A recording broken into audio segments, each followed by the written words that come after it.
आता मला सगळ्यात शेवटी जायचंय सत्ताधाऱ्यांची बाजू ऐकण्यासाठी। नवनाथ बन आपल्या सोबत आहेत। नवनाथजी, तुम्ही सगळी मतमतांतर ऐकलेली आहेत। प्रश्न थेट आहे, तुम्हाला या महाराष्ट्रातल्या 12 कोटी जनतेने मराठी माणसानं निवडून दिलेलं हे सरकार आहे। पण प्रश्न हा विचारला जातोय की मग तुम्हाला काही मोजक्या हिंदी भाषिकांचा एवढा पुळका का हिंदीचा एवढा अट्टहास कशासाठी, हा सवाल आहे। विलासराव, आजची चर्चा म्हणजे मला एक कविता आठवते, ना मेघ बरसले ना मेघ गरजले, ना मेघ बरसले ना मेघ गरजले, परंतु चर्चा सुरू झाली महाप्रलयाची की मदत का केली जात नाही। अशा पद्धतीची अवस्था आजच्या चर्चेची आहे। मुळामध्ये महाराष्ट्रामध्ये हिंदी सक्ती नाही, महाराष्ट्रामध्ये फक्त आणि फक्त मराठी सक्ती आहे। आणि महाराष्ट्रात भारतीय जनता पार्टीच्या सरकारने मराठीचाच आग्रह केला।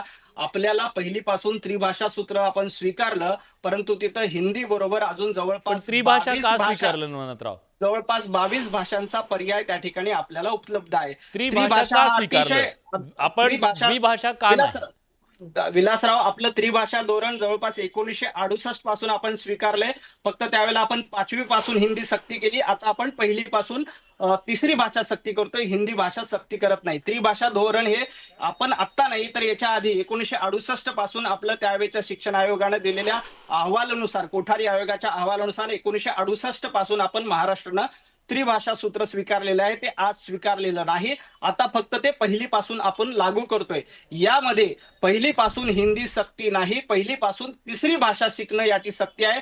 त्याच्यामध्ये आपल्याला संस्कृत असेल किंवा इतर भाषा, जवळपास महाराष्ट्रात आपल्याला 16 भाषा शिकण्याचे पर्याय उपलब्ध आहेत।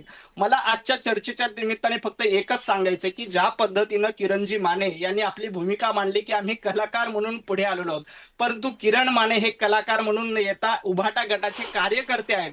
तुम्हाला आठवत असेल तर कोविडच्या काळामध्ये पत्रकारिता करणाऱ्या पत्रकारांना घरात उचलून अटक केली, घरातून त्यांना डांबून तुरुंगामध्ये टाकलं गेलं। कारण काय, एक बातमी सरकारच्या विरोधात दिली होती। कंगना रनौत सारख्या कलाकार, त्यावेळेला कलाकार होत्या, भारतीय जनता पार्टीमध्ये नव्हत्या, त्यांचं घर तोडण्याची हिंमत त्यावेळच्या उभाटा सरकारनं, उद्धव ठाकरे सरकारनं केलं होतं।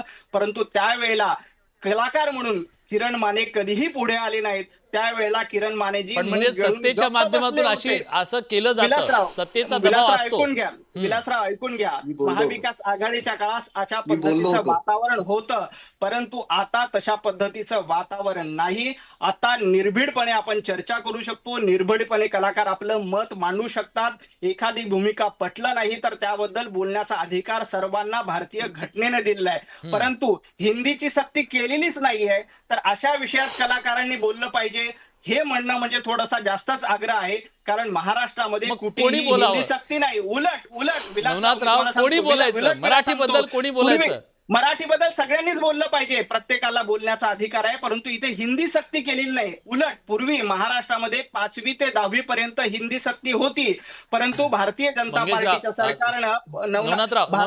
पार्टीच्या सरकारने ती हिंदी सक्ती काढून टाकली आहे। नवनाथराव, एक मुद्दा सांगा ना, एक मुद्दा सांगा ना। सक्तीची नाहीये नवनाथराव, मुद्दा हा आहे, जर इथं सक्ती नाहीये ना, मग पर्याय दिल्यानंतर 20 गट तयार करा, 20 जणांचा एक गट तयार करा आणि मग त्याच्यानंतर करा।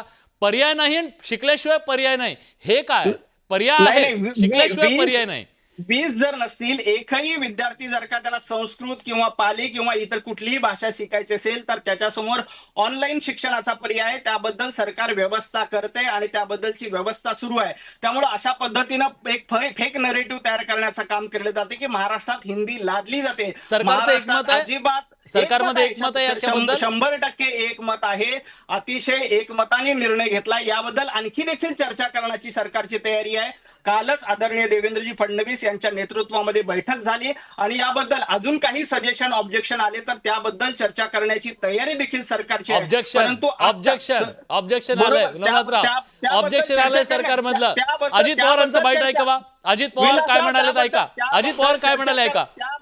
मुख्यमंत्र्यांनी मीटिंग घेतली। मला असं वाटतं की पहिली, दुसरी, तिसरी, चौथीमध्ये हिंदी असू नये, 5वी पासून हिंदी असावं, पहिलीपासून मराठी त्यांना शिकवावं, मराठी लिहिता वाचता त्यांना यावं। आता आपण पहिलीपासून सेमी इंग्रजी पण सुरू केलेलं आहे। साधारण वेगवेगळ्या क्षेत्रातल्या मान्यवरांचं पण मत असंच येतं की भाषा कुठली शिकू नये ह्या मताची कुणीच नाही, परंतु फर्स्ट स्टँडर्डमध्ये त्या मुलांच्यावर खूप काही वेगवेगळ्या प्रकारचं बर्डन टाकणं हे योग्य नाही. बोला नवनाथराव. अजित पवार अजित थेट दादा, म्हणतायत ऐका, पहिलीपासून विलासराव, नको म्हणतायत ते.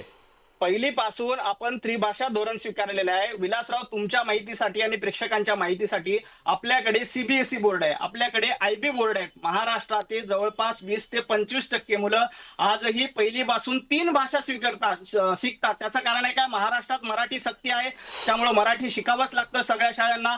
दुसरी भाषा इंग्रजी ही सगळी महाराष्ट्रामध्ये आधीपासून सक्ती आहे, त्यामुळे इंग्रजी भाषा ती मुलं शिकतात.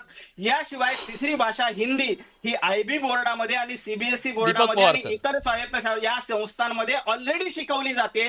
त्यामुळे अशा पद्धतीनं हिंदी सक्ती आहे हे म्हणणं चुकीचं आहे. आपल्याकडे 3 भाषा धोरण स्वीकारलेलं आहे.